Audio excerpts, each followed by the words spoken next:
2018 ላይ እንግዲህ ኑሃሚንና አቶ አባቷ ወደ አቶ ተሰማ ቤት ሄደዋል። አቶ ተሰማ ቤት የሄዱበት ምክንያት ደግሞ እንግዲህ ኑሃሚን ከኤርሚያስ ጋር ተጣልታለች።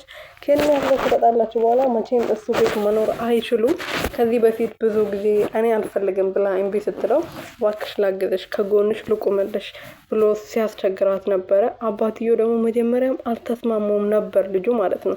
ከትንሽ ጊዜ በኋላ ብዙ ነገሮች ሲያረግለት የሆስፒታሉ ወጪ ከፍቶ ከኤደን ሲያድናት ነበረ እንትን ያለው የተቀየረው ማለት ነው። አባትየው ትንሽ የወደደው ለካ ይሄ ልጅ ጥሩ ልጅ ነበር እንዴ እኔ ነኝ እንጂ መጥፎ ሰው አድርጌ የወሰድኩት ብሎ ነበር ይቅርታ ብሎት እንትን ያለው የተስማሙ ማለት ነው። እና በኋላ ላይ እንግዲህ ያው ኤርሚ እንዳልጠበቁት ልጅ ሆኖ ሲገኝ እኔ በፊትም ነግሬሽ ነበር ይሄ ልጅ ለኛ እንደማይሆን እና አንቺ አጠገብ መሆን እንደሌለበት ነግሬሽ ነበር። አንቺ ግን አልሰማማሽኝ ልጄ። እሺ አሁን የተፈጠረ ነገር አለ ምን ተጎድተሻል ብሎ ሲጠይቃት እንግዲህ ምንም አልተፈጠረም አባዬ አትተማመንብኝም? ምን ትተማመንብኝ ከሆነ ለምንድነው እንደዚህ ብለህ የምትጠይቀኝ ብለው ነበር የመለሰችለት ኑሃሚን። ያው የተፈጠረውን ደግሞ እሷ ስለምታውቀው ማለት ነው። እሷ እንግዲህ ምንም ያልተነካች ንጹዋ ልጄን እድራለሁ ብሎ እየጠበቀ ይገኛል እሱ ማለት ነው አባትየው። እሷ ግን ለሄርሚዬ አሳልፋ ሰጥተዋለች ንብረቷ ማለት ነው።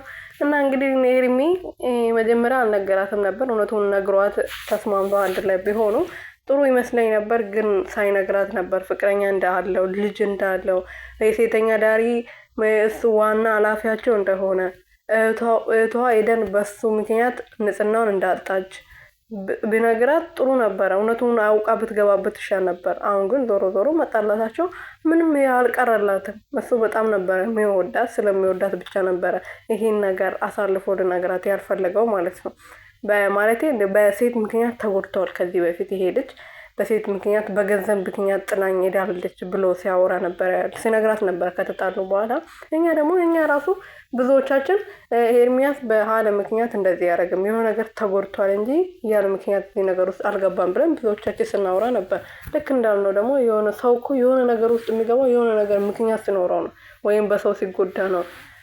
ወይም ደግሞ የሆነ ነገር ፈልጎ ካጣ በኋላ ይሄን ነገር ለማግኘት አለብኝ ብሎ ነው እንደዚህ የሚሆነው እንጂ ከመሬት ተነስቶ ሰው መጥፎ ሊሆን አይችልም በነገራችን ላይ ማለት ነውና እሱ አንድ ሴት በጣም ማፈቅራትና ህይወቴ ናት ብዬ የማስባት ሴት በብር ምክንያት ጥላኝ አይደለች። ከዛ በኋላ እንደዚህ የሆንኩት ሰው የምቀርበው ለገንዘብ ብቻ ብሎ ለገንዘብ ብቻ ነው ብዬ ነው የማስበው እንጂ ሰው ለፍቅር ይቀርበኛል ብዬ ስለማስብ ገንዘብ ያላቸው አላቸው ሴቶች ጋር ሄጄ ገንዘብ አምጥቼ ይሄ ቤት ይሄ መኪና የምትኖሪበት ቤት የሴት ነው ብሎ ነበር የመለሰላት ማለት ነው። አንተ ማትረባ ልክስክስ እኔ ከአንተ ጋር የምሆንበት ምንም ምክንያት የለም ብላ ነበር ጥላው ሄደችው። ጥላው ከሄደች በኋላ እንግዲህ አቶ ተሰማ ቤት ገብተዋል። አቶ ተሰማ ቤት ግን እንደጠበቁት ወይም ደግሞ እንዳሰቡት አልሆነላቸውም። የአቶ ተሰማ ባለቤትና ልጆ ታናሽ ልጆ ሴቷ ልጆ ማለት ነው በጣም አስቸጋሪ ናቸው። እዚህ ቤት ሊቆዩ አይችሉም። የማንም ምናምንቴ የማንም ዘር የማንም ድቃላ ቪ አንጥተህ እኔ የዚህ ቤት ኃላፊ ነኝ ስለዚህ እዚህ ቤት መኖር አይችሉም ብላ ነበር ስትቃወጠው የነበረው። አቶ ተሰማን ግን ግዴታሽ ነው ወደሽ ሳይሆን በግድሽ እነዚህ ሰዎች እዚህ ቤት ይኖራሉ። ያኔ ተሴ ባይረዳኝና ያኔ ተቸግሬ እሱ ባነሳኝ ኖሮ ዛሬ እንደዚህ እንትን የተመቻቸ ህይወት ውስጥ አስኖሪም ነበረ። በሱ ምክንያት ነው ዛሬ እዚህ የደረስኩት። ስለዚህ ግዴታ ማረፊያ እስከሚያገኙ ድረስ እዚህ ይኖራሉ ብሎ ተናግሮ ነበር።